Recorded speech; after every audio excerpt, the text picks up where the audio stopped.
What do the people building our future know about its end? Reid Hoffman, the billionaire co-founder of LinkedIn, has talked openly about apocalypse insurance. He estimates that over 50% of Silicon Valley billionaires have some kind of backup plan for societal collapse. He says that for the super rich, buying a house in New Zealand or a spot in an underground bunker in the US has become a common status symbol. It's not just about paranoia, it's a logical step for people who see the world as a fragile system. He has said that when a billionaire says they are buying a house in New Zealand, it's a code word for getting a doomsday hideout. Mark Zuckerberg, the founder of Facebook, is building a massive, top-secret $270 million compound in Hawaii, complete with a 5,000 square foot underground shelter. Sam Altman, the CEO of OpenAI, the man building the most powerful AI in history, has a deal with Peter Thiel, the co-founder of PayPal, that if the world ends, they'll fly to Thiel's fortified bunker in New Zealand. These aren't just rumors from the dark corners of the internet. This is a documented, accelerating trend. Reid Hoffman, the billionaire co-founder of LinkedIn, has talked openly about apocalypse insurance. He estimates that over 50% of Silicon Valley billionaires have some kind of backup plan for societal collapse. He says that for the super rich, buying a house in New Zealand or a spot in an underground bunker in the US has become a common status symbol. It's not just about paranoia, it's a logical step for people who see the world as a fragile system. He has said that when a billionaire says they are buying a house in New Zealand, it's a code word for getting a doomsday hideout. The architects of our digital age are preparing to disappear, and the question we have to ask is, why? What are they so afraid of? The answer is more terrifying than you can imagine, because they're not just afraid of a random asteroid or a natural disaster. They're afraid of the future they've unleashed, and they're afraid of us. Before we can understand the why, we must first grasp the sheer scale and sophistication of the what. Forget the cold, concrete fallout shelters of the 1950s, filled with canned goods and dusty cots. We are talking about subterranean mansions, engineered to provide not just survival, but a seamless continuation of an ultra-luxury lifestyle in the face of total societal collapse. The industry catering to this demand is booming. Companies like the Rising S Company in Texas or Vivos in California have become the private contractors for the global elite's apocalypse plans. They don't sell shelters, they sell end-of-the-world proof luxury estates that are buried, hidden, and fortified. Their online brochures and floor plans look less like survival guides and more like architectural magazines for the 1%. Imagine a sprawling underground complex featuring not just bedrooms, but entire family suites with walk-in closets. Picture swimming pools with simulated sunlight, private bowling alleys, state-of-the-art movie theaters, and fully equipped gyms. Many include vertical hydroponic gardens capable of growing organic produce year-round, wine cellars stocked with the finest vintages, and kitchens designed for private chefs who are also, presumably, on the survival retainer. This is not about enduring the apocalypse. It's about waiting it out in 7-star comfort. The engineering behind these structures is a marvel of defensive technology. They are typically buried at least 15 feet underground, beneath a thick layer of steel-reinforced concrete designed to withstand the overpressure from a nearby nuclear blast. They are often equipped with EMP shielding. EMP stands for electromagnetic pulse. It's a massive wave of energy released by a nuclear weapon detonated in the atmosphere or a powerful solar flare that would instantly fry every unsecured electronic circuit on the continent. Cars would stop, the power grid would collapse, the internet would die, your phone would be a brick. These bunkers are designed to be Faraday cages, making them immune. They are built to keep the lights on and the servers running when the rest of the world is plunged back into the dark ages. The life support systems are paramount. They have medical-grade air filtration systems, developed from military designs, that can scrub the air of nuclear fallout, biological agents like weaponized viruses and chemical weapons. Deep water wells, drilled hundreds of feet into the earth, provide a private, untainted water source, which is then passed through advanced purification systems. Food storage is not just about quantity, but quality, with vast pantries holding enough freeze-dried gourmet meals and preserved goods to last for years or even decades without resupply. And then there is the security. This isn't just about surviving nature, it's about surviving other people. These compounds are almost always built in remote, undisclosed locations, often under the guise of a ranch or private estate. Access is protected by blast doors that can weigh over 10 tons, yet open with the touch of a button. A network of hidden, thermal imaging cameras monitors the perimeter, and the facilities are often staffed by private security teams composed of ex-Special Forces personnel. One company even offers an optional model with a hidden subterranean helicopter pad, allowing for a last-minute escape when the highways are clogged with the desperate, unprepared masses. The most secure bunkers of all are built in the American Midwest. A new breed of entrepreneur has been buying up decommissioned Atlas F intercontinental ballistic missile silos. These are some of the most secure structures ever built by humankind. They are essentially underground skyscrapers, dug deep into the bedrock, with concrete walls up to 9 feet thick, designed to withstand a direct nuclear strike. These silos are being converted into luxury survival condos. These are 15-story vertical communities with apartments that sell for millions of dollars, all completely underground. They feature communal facilities like medical clinics, schools, libraries, and even a dog park, all designed to create a long-term self-sustaining society shielded from the horrors of the outside world. Mark Zuckerberg's compound in Kauai serves as a public, albeit secretive, example of this trend. Publicly available building permits reveal a staggering $270 million project known as Kulau Ranch. This is not a single home, but a self-contained village, featuring more than a dozen buildings and 2 central mansions connected by a long underground tunnel. This tunnel leads directly to the 5,000 square foot underground shelter, complete with its own independent energy and food supplies.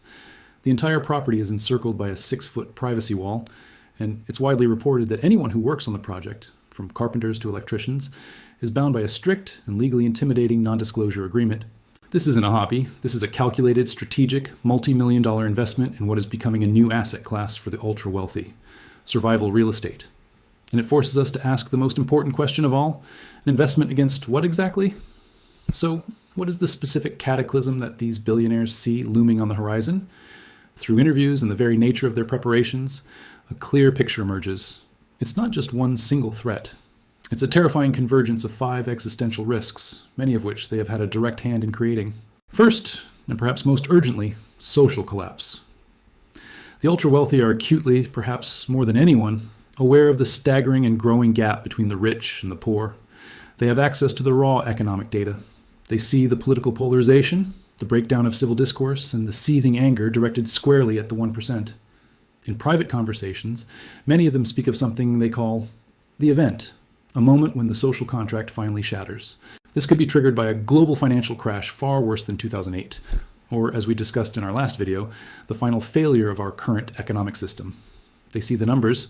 As of 2025, the top 1% of American households hold over 30% of all the nation's wealth. The bottom 50%, that's over 160 million people, hold just 2.5%. The wealth of the top 12 billionaires alone now surpasses $2 trillion. The bottom 50% of Americans have seen no net wealth growth since 1989. This is the new feudalism. They are the new lords, and they are afraid of the digital serfs. They are not afraid of a crash. They are afraid of the reaction to the crash. They fear the day the digital pitchforks become real ones. This is a direct echo of the fall of Rome. As we've explored, in the late Roman Empire, the wealthy senatorial class, who owned all the land, used their power to avoid taxes. The tax burden fell on the middle class, crushing them into poverty. The result was social collapse. The wealthy fled to their fortified countryside villas, which were the first castles to hide from the chaos they had helped create. The modern bunker is just a high-tech subterranean version of that same villa. It is the ultimate gated community. In this scenario, their immense wealth and public profile make them a primary target. The bunker, therefore, is not just for surviving a disaster, it's for surviving a popular reckoning.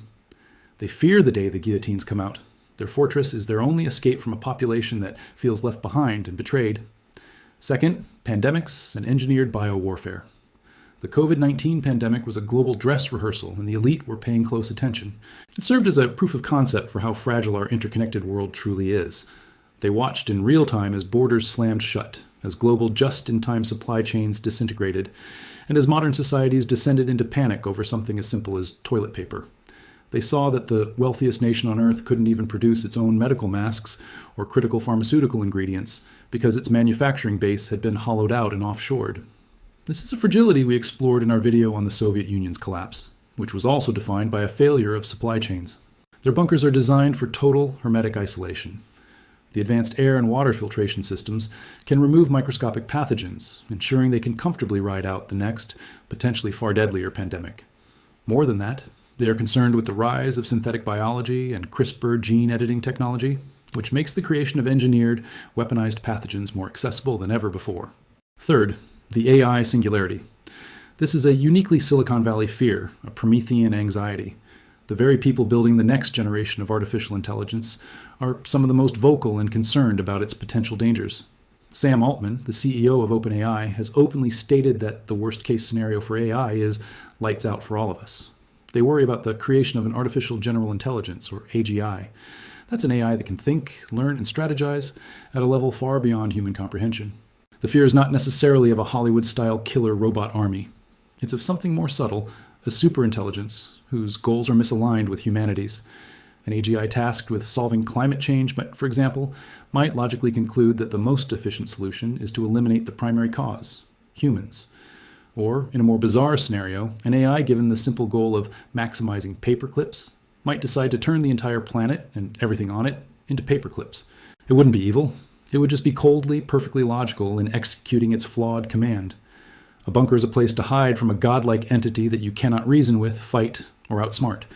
It's a chilling thought. The creators hiding from their own creation. Fourth, irreversible climate catastrophe. While some billionaires publicly downplay the risks or invest in green technologies, in private, their actions show they are hedging their bets against the worst-case climate scenarios. They see the data on unprecedented wildfires, Category 5 superstorms, and catastrophic droughts. They are planning for a future that includes not just rising sea levels, but wet bulb events. A wet bulb event is a scientific term for a combination of heat and humidity where the human body cannot cool itself by sweating. It is a physical death sentence for any human being without air conditioning. They anticipate agricultural collapse leading to global famine and mass migrations of hundreds of millions of people, causing geopolitical instability on a scale we have never seen.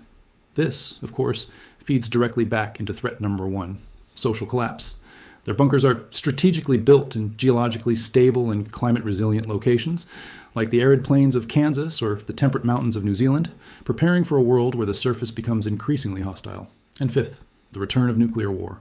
With rising geopolitical tensions between major world powers, the threat of nuclear conflict, once thought to be a relic of the Cold War, is terrifyingly back on the table. The breakdown of international arms control treaties and the modernization of nuclear arsenals in the US, Russia, and China mean that a regional conflict could escalate into a global nuclear exchange. Such an event would trigger a nuclear winter, blotting out the sun and collapsing the global food chain. For the handful of people who could make it to a deep earth, self-sufficient bunker, they might be the only survivors, tasked with the grim responsibility of rebuilding, or simply ruling over, whatever is left of the world. When you combine these 5 threats, you see a terrifying, multifaceted picture of the future. A future of social unrest, deadly plagues, rogue AI, climate disasters, and nuclear war. And the people with a front row seat to the technologies and trends driving us there are the first ones building an exit. But is this phenomenon driven solely by fear? Or is it something deeper, something rooted in the very psychology that allowed these individuals to become billionaires in the first place? To understand the prepper billionaire, you have to understand their fundamental mindset. These are individuals who have achieved a level of success that is almost unimaginable by optimizing every aspect of their lives. They are masters of controlling variables, analyzing data, and mitigating risk. From their perspective, the end of the world is simply the ultimate risk to be managed. A doomsday bunker is not an act of paranoia. It is the ultimate insurance policy. It is the logical endpoint of a lifelong obsession with control. They have conquered the worlds of business, finance, and technology. Now they seek to conquer the ultimate variables: death, chaos, and the end of civilization itself. There's a philosophical concept known as Pascal's wager. The 17th century philosopher Blaise Pascal argued that it is logical to believe in God. Why? Because even if the probability of God's existence is small, the potential reward, eternal life in heaven, is infinite, while the cost of believing, living a virtuous life, is finite. The billionaires have applied this same cold logic to the apocalypse. The cost of building a bunker, even at $270 million, is a finite and, to them, trivial sum. It's a rounding error. But the cost of not building one if the apocalypse does happen is infinite. The end of their life, their family, their legacy. To them, it is the most rational, data-driven investment they could possibly make. This mindset also explains why so many of them are flocking to one specific remote corner of the world. If you were going to build a lifeboat for humanity, or at least for your corner of it, where would you moor it? For a significant portion of the global elite, the answer is overwhelmingly New Zealand. The remote island nation has become the world's premier doomsday destination. The logic is sound. It's geographically isolated, thousands of miles away from the world's major conflict zones. It has a stable, democratic government, a modern infrastructure, and a very low population density. Crucially, it is self-sufficient in both food and energy, and its rugged, mountainous terrain offers an abundance of places to hide a fortified compound. The Global Peace Index regularly ranks it as one of the most peaceful countries on Earth. PayPal co-founder and tech investor Peter Thiel was one of the first to publicly secure his spot. He controversially gained New Zealand citizenship in a fast-tracked process and purchased a massive 477-acre estate on the pristine shores of Lake Wanaka. His plan was to build a sprawling, earth-sheltered compound designed by a world-renowned Japanese architect, hidden from the world. While his ambitious plans were recently rejected by local authorities due to environmental concerns, the attempt itself highlights the intense desire of the global elite to secure a foothold in the country. It has been reported that at least a dozen other Silicon Valley billionaires have purchased bolt holes or remote properties in New Zealand, creating a sort of apocalypse insurance community. So, what does all of this mean? Why should you care if the richest people on Earth are building secret, luxurious holes in the ground? You should care because it represents the ultimate and most profound disconnect.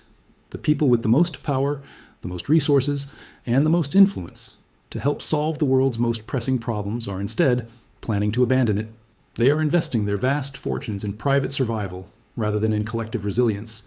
They are building lifeboats for themselves and their families, while the rest of us are left on the deck of the Titanic. Their actions send a chilling and unambiguous message. They are telling us that, in their expert, data-driven opinion, the future is not something to be fixed, but something to be escaped. The ultimate luxury in the 21st century is no longer a private jet, a super yacht, or a private island. The ultimate luxury is the ability to simply check out of society when it all goes wrong. The next time you see a tech visionary on a stage promising to change the world for the better, remember what they are doing in secret behind the high walls of their private estates. They are building bunkers, and their actions force us all to ask a deeply unsettling question. If the very people who created this modern world are so desperate to build an escape from it, where does that leave the rest of us?